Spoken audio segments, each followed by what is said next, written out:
My name is Aditi and I welcome you all to the Altenew September 2023 release video hop. Before we get into creating, here's a look at some of the cards I created using the products from this release. Do like, share and subscribe, hop along with us and leave comments on every creator's video to enter for a fabulous giveaway and win amazing prizes from Altenew. Now let's get started. So I thought I would inspire you all with the Shining Crystals embossing folder and coordinated stencils for my first card. Now please note this is just a product showcase video, so I'm not focusing too much on the techniques, but just sharing how well the products work and simple techniques that you can use for your next card creation. So I have embossed a piece of cardstock by running that through my embossing folder and die cut machine. And I am going to be using the layered stencils to create this ombre that starts from yellow and goes into purple for the crystal cluster. So unlike the sample in the layering guide, I am going to color all the crystals in the same way. So I will be using butternut, pumpkin pie, yellow ochre for the yellows, lavender fields, deep iris and midnight violet for the purples.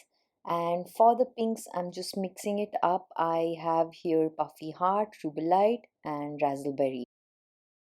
Now starting with the first stencil, I begin to just blend in the ink with mini blending tools from Altenew. I love using these because this gives me a really nice blend and mix. I don't have too many, so I use one for the yellows, one for the purple, one for the pink, and you will see me quite a few times use my microfiber cloth in between to just clean them off so that I can get a true shade of the next color I pick in. So starting with the darkest colors on stencil 1, one of the clusters, I have laid out the yellow ochre. I am then blending in the raspberry in between just with the yellow ochre. And finally at the tips, I am going to go in with midnight violet. The blend of these three colors together just looks vibrant and stunning. You will see when the entire crystal cluster is colored at the end. So nicely blending in, adding the color, just continuing to do the same process. I then rotate the stencil to align it with the next cluster on the same stencil and repeat the same process, but this time I begin with pumpkin pie, my second shade, go in with rubellite and complete that with deep iris. So this gives me the mid shades that I've picked and creates a little variation from the front of the crystal cluster.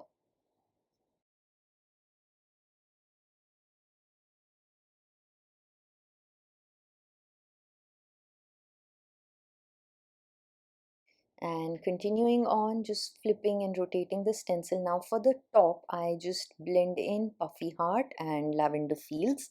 I am not using butternut at this stage since the top is really tiny and it's mostly the top shining through. These two colors work perfectly well for that. So I am going to build on the layers, coloring the crystals in the same manner, referring to the layering guide. So wherever the layering guide uses the dark color, I am just bringing in the darkest shades and blending it, and then bringing in my mid shades for the second coloring and the top with the lightest. So I will just go ahead and use the stencils and finish this up. If you'd like a closer look at all the finished cards, do follow me on Instagram at adi.mahajan.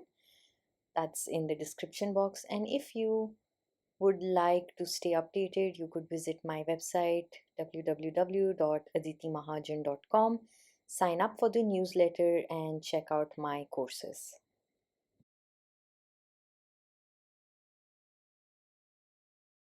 And time to reveal that. Look at that vibrant, amazing cluster. Now to complete the card, I am going to use butternut with a bigger blending tool and just ink blend on the top. This is something very subtle and light, and what this is going to do is give me a nice glow on the background, almost as if the cluster of the crystals is shining and radiating to create that light. So I will add this color on the top half, just blending it nicely, giving that glow. I go in with the last part of the stencil for the base, and I am just using a glitter paste here to create that extra shine for the cluster of this crystal to be rooted on. So I quite like that. And now this is not something too much, it is kind of like a silver glitter paste, and it is perfect with that pearlescent glittery effect for my crystal cluster. Now for a little more interest, I am going to use the falling stars stencil and add a few stars on the top of the card, going in with yellow ochre. But you will see I go in with a very light hand here. I am not blending it too heavily, just using my mini blending tool. I am going to add in a few stars, creating a nice tone on tone effect, and the stars in the background will complete the look of this card. At the bottom, I just blend in lavender fields to create a little depth and shading for the background at the bottom of the card, since we already did that at the top. This also just frames the card. Now for the sentiments, I'm using the Inspiring Diamonds stamp set as well as the coordinated sentiment die set to cut that out, and I love when I can just do that to my sentiments. I'm using raspberry ink to stamp the sentiment instead of obsidian, simply because I feel like this card doesn't need that extra touch of black and just gives it a nice coordinated look. I complete the card by adding a few stars from my stash. These are golden stars, and it's perfect for the shine at a few places on the background where the stars exist. And so that completes this card, and here's a closer look of it. For the next card, I am using the Bold Bouquet product collection, and I am using an A2 card front here, just running that through the Bold Bouquet embossing folder. But this time I'm going to create a horizontal card, and that's a look at that lovely embossed detail. And I am going to use the coordinated stencils with some fresh crisp ink. So I have navy, pool, shades of pink, shades of green. I am going to list out everything on the screen as well as in the description box below. And my idea with this is to use the layered stencils and use a single ink to color my flowers but create a nice shading with just one ink.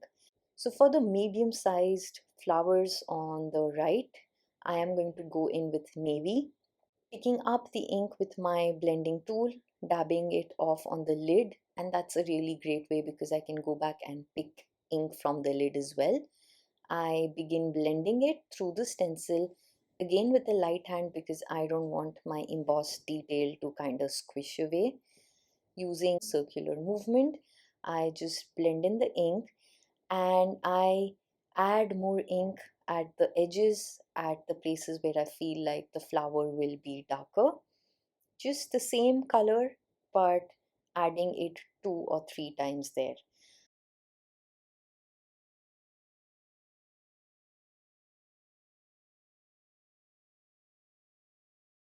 I'm using a post-it note to just mask off any other area where I know I don't want this particular ink color to reach. So continuing that, I am building the ink layers, creating that lightness, the highlights for the flowers as well as the depth and shading. I now use mid yellow for the 3 smaller flowers. The same way, I first just add a nice light ink tone of the yellow and then go back in on the edges to darken that and add depth. For the larger flower that to me looks like a lily, I am going to blend in Pinkalicious and Razzleberry. So I am going to first go in with Pinkalicious, add a nice light layer of that color, and then pick in Razzleberry and add that in the depths, in the center of the flower, just at the tips to darken that at places, so that will just give me that variation and gradation causing shades on the flower. So I continue to do this just with all the layers of the stencil, coloring petal by petal as I layer the stencils. This is really easy. All you have to do is follow the layering guide. And plus, since we've embossed that flower cluster, it gives a nice outline border, and it's very easy to layer the stencils without having them move too much.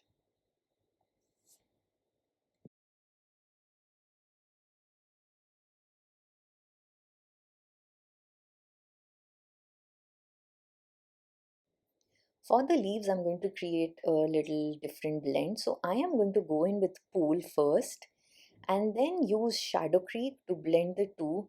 And this just gives me such a stunning green. I'm really happy with the way that blend turned out, and it's something that I'm going to use more often. So just blending in the pool first, adding a light layer of the pool as well as using that to darken a few areas.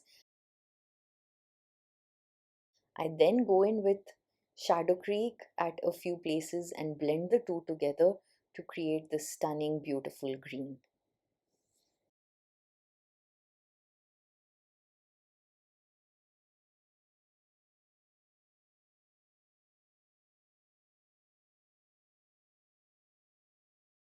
Time to reveal all that beautiful blending and coloring. So that's a look at our gorgeous flower cluster. This card to me really has everything already. So I am going to use a black card base for this, and to tie it in I am going to go in with black splatter.